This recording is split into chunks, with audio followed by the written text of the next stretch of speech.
नमस्कार दोस्तों, आप लोगों का मेरे चैनल एजुकेशन क्लासेस हिंदी में स्वागत है। आज हम लोग असिस्टेंट प्रोफेसर के सिलेबस में शामिल निबंध आप पढ़ेंगे जो प्रताप नारायण मिश्र द्वारा रचित है। यह हमारे सिलेबस में शामिल है तो इससे प्रश्न भी बन सकते हैं। तो आइए चलिए स्टार्ट करते हैं। ले भला बतलाइए तो आप क्या हैं? आप कहते होंगे वाह, आप तो आप ही हैं। यह कहाँ की आपदा आई? यह भी कोई पूछने का ढंग है?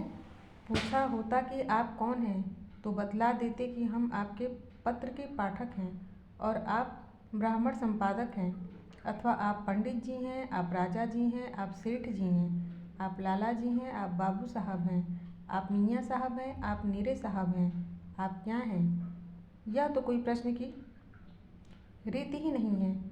वाहक महाशय, यह हम भी जानते हैं कि आप ही हैं और हम भी वही हैं, तथा इन साहबों की भी लंबी धोती, चमकीली पोशाक, खुटियाई अंगरखी, सीधी मांग, विलायती चाल, लंबी दाढ़ी और सा बनी हवस ही कह देती है कि किस रोग की हैं आप दवा, कुछ न पूछिए। अच्छा साहब, फिर हमने पूछा तो क्यों पूछा? इसलिए कि देखें कि आप आपका ज्ञान रखते हैं वा नहीं। जिस आपको आप अपने लिए तथा औरों के प्रतिदिन रात मुंह पर धरे रहते हैं, वह आप क्या हैं? इसके उत्तर में आप कहिएगा कि एक सर्वनाम है, जैसे मैं, तू, हम, वह, यह आदि हैं, वैसे ही आप ही हैं और क्या हैं।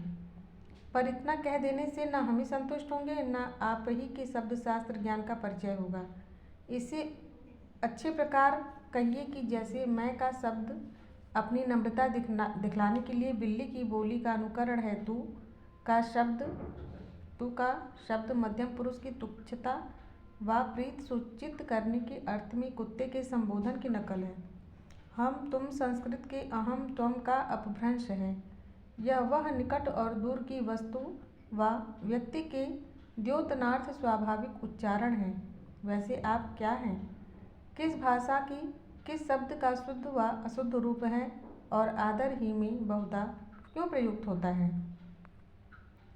हुजूर की मुलाजमत से अक्ल ने इस्तीफ़ा दे दिया हो तो दूसरी बात है, नहीं तो आप यह कभी न कह सकेंगे कि आप लफ्ज़ या अरबिस्त अथवा ओ it is an English word. जब यह नहीं तो खामखा यह हिंदी शब्द है। पर कुछ सिर पैर मूड गौड़ भी हैं कि यूँ ही आप छूटते ही सोच सकते हैं कि संस्कृत में आप कहते हैं जल को, और शास्त्रों में लिखा है कि विधाता ने सृष्टि के आदि में उसी को बनाया था, यथा आप एव ससर जादव तासो वीर्यमवा सृजत। तथा हिंदी में पानी और फारसी में आब का अर्थ शोभा अथच प्रतिष्ठा आदि हुआ करता है। जैसे पानी उतरिगा तरवारिन को उई कर छुली के मोल बिकाएं, तथा पानी उतरिगा राजपूती का उई फिर विश्वे ते बही जाए, और फारसी में आबरू खाक में मिला बैठे इत्यादि। इस प्रकार पानी की ज्येष्ठता और श्रेष्ठता का विचार करके लोग पुरुषों को भी उसी के नाम से आप पुकारने लगे होंगे। यह आपका समझना निरर्थक तो न होगा। बड़प्पन और आदर का अर्थ अवश्य निकल आवेगा, पर खींच खांच कर, और साथ ही यह शंका भी कोई वर्ग कर बैठे तो अयोग्य न होगी कि पानी के जल, बारी, अम्बु, नीर, तोय इत्यादि और भी तो कई नाम हैं, उनका प्रयोग क्यों नहीं करते? आप ही की सुरखाब का पर कहाँ लगा है? अथवा पानी की सृष्टि सबके आदि में होने के कारण वृद्ध ही लोगों को उसके नाम से पुकारिए तो युक्ति युक्त हो सकता, पर आप तो अवस्था में छोटों को भी आप कहा करते हैं। यह आपकी कौन सी विज्ञता है? या हम यूँ भी कह सकते हैं कि पानी में गुण चाहे जितने हों, पर गति उसकी नीच ही होती है। तो क्या हम को मुँह से आप करके अधोगामी बनाया चाहते हैं? हमें निश्चय है कि आप पानीदार होंगे तो इस बात के उठते ही पानी पानी हो जाएंगे और कभी यह शब्द मुँह पर न लावेंगे। सहृदय सोहृदय आपस में आप आपकी बोली बोलते ही नहीं हैं। एक हमारे उर्दूदा मुलाकाती मौखिक मित्र बनने की अभिलाषा से आते थे, पर जब ऊपरी व्यवहार मित्रता का सा देखा तो हमने उनसे कहा कि बाहरी लोगों के सामने की बात न्यारी है, अकेले में अथवा अपनायत वालों के आगे आप न किया करो। इसमें भिन्नता की भिनभिनाहट पाई जाती है, पर वह इस बात को माने। हमने 2-4 बार समझाया, पर वह आप थे, क्यों मानने लगे। इस पर हमें झुंझलाहट छूटी, तो एक दिन उनके आते ही और आपका शब्द मुंह पर लाते ही हमने कह दिया कि आपकी ऐसी तैसी, यह क्या बात है कि तुम मित्र बनकर हमारा कहना नहीं मानते। प्यार के साथ तो कहने में जितना स्वाद आता है, उतना बनावट से आप साफ कहो तो कभी सामने में नहीं आने का। इस उपदेश को वह मान गए।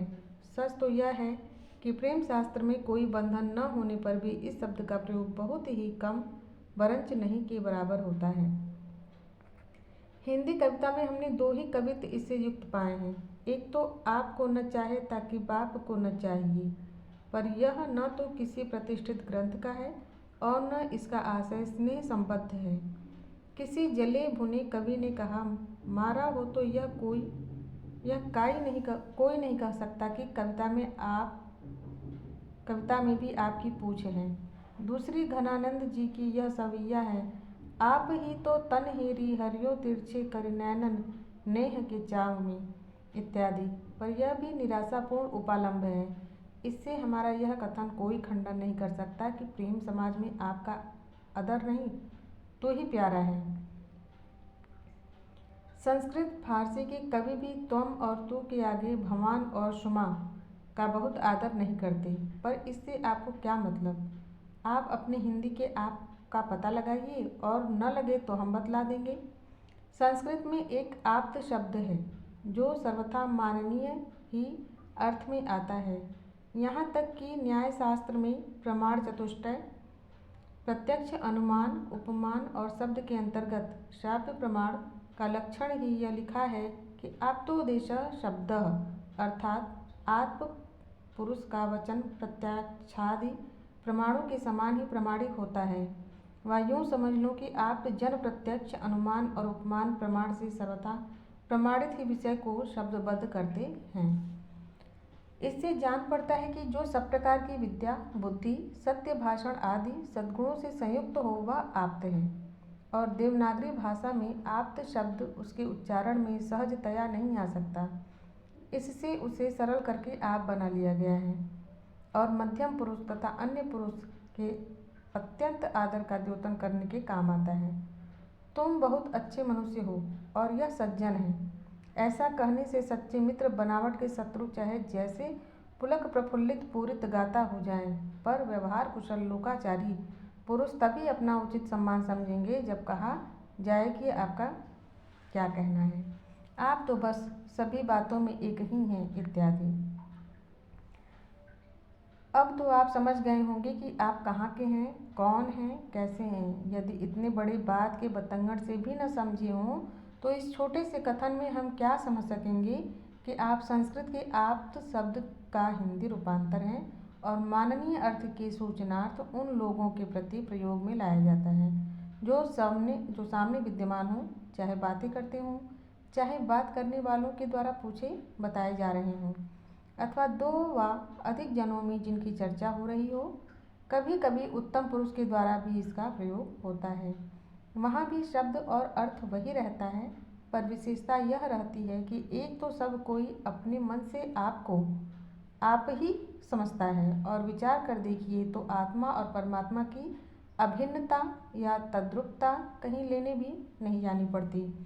पर बाह्य व्यवहार में अपने को आप कहने से यदि अहंकार की गंध समझिए तो यूँ समझ लीजिए कि जो काम अपने हाथ से किया जाता है और जो बात अपनी समझ स्वीकार कर लेती है उसमें पूर्ण निश्चय अवश्य ही हो जाता है, और उसी के विदित करने को हम और आप तथा यह एवं वो कहते हैं कि हम आप कर लेंगे, अर्थात कोई संदेह नहीं है कि हमसे यह कार्य संपादित हो जाएगा।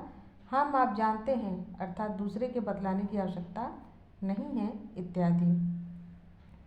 महाराष्ट्रीय भाषा के आपा जी भी 19 बिस्वा आप्त और आर्य के मिलने से इस रूप में हो गए हैं, और कोई माने या न माने पर हम मना सकने का साहस रखते हैं कि अर्ती के अब और यूरोपीय भाषाओं के पापा पोप आदि भी इसी आप से निकले हैं। हाँ, इसके समझने समझाने में भी जो उबे तो अंग्रेजी के अबाउट तो इसके हुई है, क्योंकि इस बोली में हस्व और दीर्घ दोनों प्रकार का स्थापन ए है और पकार का बकार से बदल लेना कई भाषाओं की चाल है। रही टी तो वह तो तकार हो हुई है। फिर क्या न मान लीजिएगा कि एवार्ड साहब हमारे आप बरंच शुद्ध आप्त से बने हैं। हमारे प्रांत में बहुत से उच्च वंश के बालक भी अपने पिता को अप्पा कहते हैं। उसे कोई कोई लोग समझते हैं कि मुसलमानों के सहवास का फल है, पर उनकी यह समझ ठीक नहीं है। मुसलमान भाइयों के लड़के कहते हैं अब्बा, और हिंदू संतान के पक्ष में बकार का उच्चारण तनिक भी कठिन नहीं होता। यह अंग्रेजों की तकार और फारस वालों की टकार नहीं है कि मुँह से ही न निकले और सदा मोटी अर्थात स्थूलांगी स्त्री और खस की टट्टी का तत्ती अर्थात गर्म ही हो जाए। फिर अब्बा को अप्पा कहना किस नियम से होगा? हाँ, आप्त से आप और अप्पा तथा आपा की सृष्टि हुई है। उसी को अरब वालों ने अब्बा में रूपांतरित कर लिया होगा, क्योंकि उनकी वर्णमाला में पकार पे नहीं होते। सौ बिस्वा बप्पा बाप बापू बब्बा बाबू आदि भी इसी से निकले हैं, क्योंकि जैसे एशिया की कई बोलियों में पकार को बकार व फकार से बदल देते हैं, जैसे बादशाह बादशाह और पारसी फारसी आदि, वैसे ही कई भाषाओं के शब्द के आदि में बकार भी मिला देते हैं, जैसे वक्ते शब्द बवक्ते शब्द तथा तंग आमद बतंग आमद इत्यादि। और शब्द के आदि को हस्व आकार का कोप भी हो जाता है, जैसे अमावस का मावस। हस्व अकारांत शब्दों में आकार के बदले हस्व या दीर्घ उकार भी हो जाता है, जैसे एक एकु स्वाद स्वादु आदि। अथच हस्व को दीर्घ दीर्घ को हस्व अ इ उ आदि की वृद्धि व लोप भी हुआ ही करता है। फिर हम क्यों न कहें कि जिन शब्दों में आकार और पकार का संपर्क हो एवं अर्थ से श्रेष्ठता की ध्वनि निकलती हो, वह प्रायः समस्त संसार के शब्द हमारे आप्त महाशय व आप ही उलट फेज से बने हैं। अब तो आप समझ गए ना कि आप क्या हैं? अब भी न समझो तो हम नहीं कह सकते कि आप समझदारी के कौन हैं। हाँ, आप ही को उचित होगा कि दमड़ी छदाम की समझ किसी पंसारी के यहाँ से मोल ले आइए, फिर आप ही समझने लगिएगा कि आप कौन हैं, कहाँ के हैं। यदि यह भी न हो सके तो और लेख पढ़ के आप इसे बाहर हो जाइए, और तो हमारा क्या अपराध है। हम केवल जी में कह लेंगे, साहब आप न समझो तो आपा को के पड़ी छे अभी भी नहीं समझे। वाह रे आप। तो दोस्तों, यह निबंध कैसा लगा आप लोगों को? मेरा वीडियो अगर आपको अच्छा लगा हो तो प्लीज़ आप मेरे चैनल को लाइक करें, सब्सक्राइब करें। धन्यवाद।